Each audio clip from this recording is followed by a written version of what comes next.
আজকে বানিয়েছিলাম পাতলা করে মাছের ঝোল, তাই প্রথমে কড়াইয়ে তেল দিয়ে আলু আর ঝিঙাটাকে আমি ভেজে নেব।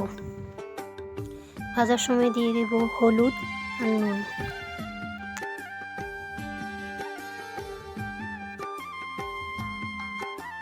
দিয়ে ভাজা হয়ে গেলে এবার আমি নামিয়ে নেব।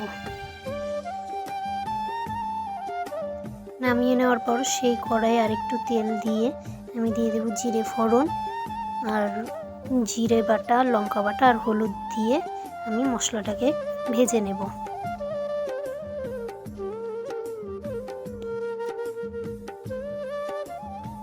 হালকা ভাজা হয়ে এলে এর মধ্যে দিয়ে দেব নুন। সেই ভেজে রাখা আলু আর ঝিঙাটাকে দিয়ে আমি মশলার সাথে আবারও ভেজে নেব।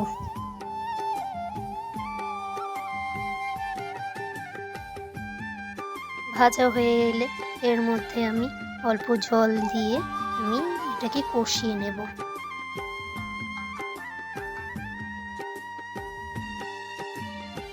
কষানো হয়ে এলে পরিমাণ মতন জল দিয়ে আমি নাড়াচাড়া করে নেব। এরপর যখন ঝোলটা ফুটতে থাকবে, সে আগে থেকে ভেজে রেখেছিলাম মাছটা, সেই ভেজে রাখা মাছগুলো আমি দিয়ে দেব।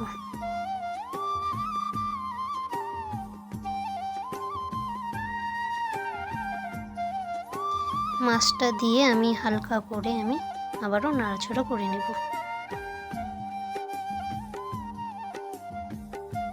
হয়ে এলে নামিয়ে নিলেই রেডি রুই মাছের পাতলা ঝোল। ভিডিওটি ভালো লাগলে লাইক, কমেন্ট, শেয়ার আর সাবস্ক্রাইব করবে।